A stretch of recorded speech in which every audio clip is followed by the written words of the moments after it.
2020ರ ವಿದ್ಯಾರ್ಥಿಗಳಿಗಾಗಿ. ಯಾಕೆ ಗೊತ್ತಾ? 2020ರ ನಂತರ ಬಂದ ವಿದ್ಯಾರ್ಥಿಗಳಲ್ಲಿ ಆಲೋಚನೆ ತುಂಬ ಡಿಫ್ರೆಂಟ್ ಇದೆ ಮತ್ತು ಅವರು ಸ್ಟಡಿ ಮಾಡುವ ಒಂದು ಮೆಥಡ್ ಕೂಡ ತುಂಬ ಡಿಫ್ರೆಂಟ್ ಇದೆ. ಯಾಕಂದರೆ they are influenced by laptop, AI apps and mobiles. ಅದಕ್ಕೋಸ್ಕರ ಈ ವಿದ್ಯಾರ್ಥಿಗಳಿಗೆ ಸ್ಟಡಿ ಟಿಪ್ಸ್ನ ಈ ವಿಡಿಯೋದಲ್ಲಿ ಹೇಳಿದ್ದೀವಿ. ಖಂಡಿತ ಎಲ್ಲರೂ ಕೂಡ ಈ ವಿಡಿಯೋವನ್ನು ಕೊನೆವರೆಗೂ ನೋಡಿ. ವಿದ್ಯಾರ್ಥಿಗಳೇ, the villain is in your packet. ಅಂದರೆ ವಿಲನ್ ಬೇರಾರೂ ಅಲ್ಲ, ನಿಮ್ಮ ಪಾಕೆಟಲ್ಲಿರೋ ಮೊಬೈಲ್. ನೋಡಿ ವಿದ್ಯಾರ್ಥಿಗಳೇ, ನೀವು ಒಂದು ಸಲ ಸ್ಟಡಿ ಮಾಡಬೇಕಾದ್ರೆ ಫೋನ್ ರಿಂಗ್ ಆದರೆ ನಿಮ್ಮ ಗಮನ ಎಲ್ಲ ಆ ಕಡೆ ಹೋಗುತ್ತೆ.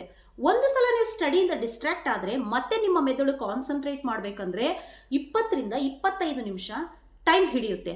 C how much time you are wasting for this. ಮತ್ತು ಇನ್ನೊಂದು ಇಂಪಾರ್ಟೆಂಟ್ ವಿಷಯ ಏನು ಅಂದರೆ, ಈಗಿನ ವಿದ್ಯಾರ್ಥಿಗಳು 3 ಗಂಟೆ ಮೂವಿ ನೋಡೋದಕ್ಕೆ ಟೈಮ್ ಸ್ಪೆಂಡ್ ಮಾಡ್ತಾರೆ. ಆದರೆ 30 ನಿಮಿಷ ಅವ್ರಿಗೆ ಒಂದೇ ಕಡೆ ಕೂತು ಸ್ಟಡಿ ಮಾಡೋಕ್ಕೆ ಆಗ್ತಿಲ್ಲ. ಯಾಕೆ ಗೊತ್ತಾ? You are not lazy, but your brain is hijacked. Swipe to get your brain back. Let's see this video. 2020ನ ವಿದ್ಯಾರ್ಥಿಗಳಿಗೆ ಸ್ಟಡಿ ಮಾಡುವ 5 ಟಿಪ್ಸ್ ಇಲ್ಲಿದೆ. ಮೊದಲನೇ tip, out of sight and out of mind. First actionable advice. ಏನು ಗೊತ್ತಾ?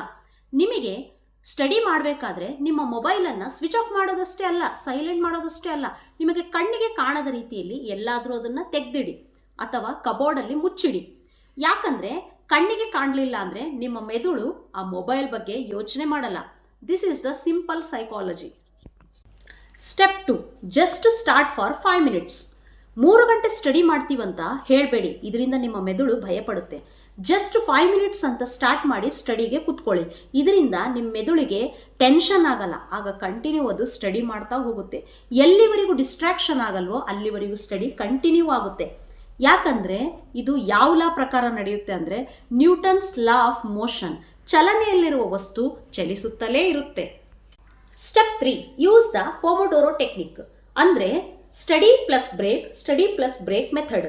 ನಿಮ್ಮ ಮೆದುಳು marathon ಓಡಲ್ಲ, sprint ಓಡುತ್ತೆ. ದೀರ್ಘಕಾಲದವರೆಗೆ ಕಂಟಿನ್ಯೂಯಸ್ ಆಗಿ ಓದೋದ್ರಿಂದ ನಿಮ್ಮ ಮೆದುಳು ನೆನ್ಪಿಡಲ್ಲ, ಅದಕ್ಕೆ ಟಯರ್ಡ್ ಆಗುತ್ತೆ. ದೆನ್ ನೆಕ್ಸ್ಟ್ ನೀವು ಏನು ಮಾಡಬೇಕಂದ್ರೆ, ಕಡಿಮೆ ಸಮಯದಲ್ಲಿ ಆ್ಯಕ್ಟಿವ್ ಆಗಿ ಓದೋದ್ರಿಂದ ನಿಮ್ಮ ಮೆದುಳು ನೆನ್ಪಿಡುತ್ತೆ.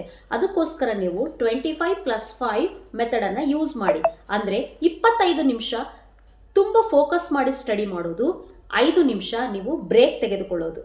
ಇದರಿಂದ ನಿಮ್ಮ ಮೆದುಳಿಗೆ ರಿವಾರ್ಡ್ ಸಿಗುತ್ತೆ, ಆ್ಯಕ್ಟಿವ್ ಆಗಿ ಸ್ಟಡಿ ಮಾಡುತ್ತೆ. Step 4, park your thoughts. ಅಂದರೆ ನೀವು ಸ್ಟಡಿ ಮಾಡಬೇಕಾದ್ರೆ ನಿಮಗೆ ವಿಚಿತ್ರ ಯೋಚನೆಗಳು ಬರುತ್ತೆ. ನನ್ನ ಫ್ರೆಂಡ್ಗೆ ಕಾಲ್ ಮಾಡಬೇಕು, IPL ಮ್ಯಾಚ್ ನೋಡಬೇಕು, ಮತ್ತು ಈ ಕ್ವಶನ್ನ ನಾನು AI ಆ್ಯಪಲ್ಲಿ ಕೇಳಬೇಕು ಅಂತ. ನೀವು ಸ್ಟಡಿ ಮಾಡಬೇಕಾದ್ರೆ ಬರುವ ಡಿಸ್ಟ್ರಾಕ್ಷನ್ಸ್ನೆಲ್ಲ ಒಂದು ಬಿಳಿ ಹಾಳೆ ಇಟ್ಕೊಂಡು ನಿಮ್ಮ ಪಕ್ಕದಲ್ಲಿ ಅದರಲ್ಲಿ ಬರಿತಾ ಹೋಗಿ. ಮತ್ತು ನಿಮ್ಮ ಮೆದುಳಿಗೆ ಇನ್ಸ್ಟ್ರಕ್ಟ್ ಮಾಡಿ, ನಾನು ಸ್ಟಡಿ ಆದಮೇಲೆ ಇದ್ರ ಬಗ್ಗೆ ಕಾನ್ಸಂಟ್ರೇಟ್ ಮಾಡ್ತೀನಿ ಅಂತ. ಆಗ ನಿಮ್ಮ ಮೆದುಳು ಸ್ಟಡಿ ಕಡೆ ಗಮನ ಕೊಡುತ್ತೆ. Step 5, listen for white noise. ಅಂದರೆ ನೀವು ಸ್ಟಡಿ ಮಾಡಬೇಕಾದ್ರೆ ಯಾವುದೋ ಹಾಡನ್ನು ಕೇಳ್ತಾ ಸ್ಟಡಿ ಮಾಡಬೇಡಿ. ಅದರಲ್ಲಿ ಲಿರಿಕ್ಸ್ ಇದ್ದರೆ ನಿಮ್ಮ ಮೆದುಳು ಹಾಡೋಕ್ಕೆ ಶುರು ಮಾಡುತ್ತೆ. ಅದಕ್ಕೋಸ್ಕರ ಬೈನ್ಯಾಚುರಲ್ ಬೀಟ್ಸ್ ಫಾರ್ ಫೋಕಸ್ ಅಥವಾ ರೇನ್ ಸೌಂಡ್ಸ್ ಅನ್ನುವಂತಹ ಒಂದು ಮ್ಯೂಸಿಕ್ನ ಸ್ಲೋ ಆಗಿ ಇಟ್ಟು ಸೌಂಡನ್ನು ನೀವು ಸ್ಟಡಿ ಮಾಡ್ತಾ ಹೋಗಿ. ಆಗ ಅದು ನಿಮ್ಮನ್ನು ಸ್ಟಡಿ ಝೋನ್ ಒಳಗೆ ಕಳುಹಿಸುತ್ತೆ ಮತ್ತು ಹೊರಗಿಂದ ಡಿಸ್ಟರ್ಬ್ ಆಗೋದನ್ನು ತಡೆಯುತ್ತೆ. ಈ ರೀತಿ ಮಾಡಿ ಸ್ಟಡಿ ಮಾಡಿ. ಸೊ ಹಾಗಾದರೆ 2020s ಸ್ಟೂಡೆಂಟ್ಸ್ ಸ್ಟಡಿ ಮಾಡ್ತೀರಲ್ವಾ? Unlock your super power today. ಸ್ಟಡಿ ಅನ್ನೋದು ಒಂದು ಮ್ಯಾಜಿಕ್ ಅಲ್ಲ, ಅದೊಂದು ಪ್ರಾಸೆಸ್. ಕಂಟಿನ್ಯೂ ಮಾಡಿ, ಸ್ಟಡಿ ಮಾಡಿ.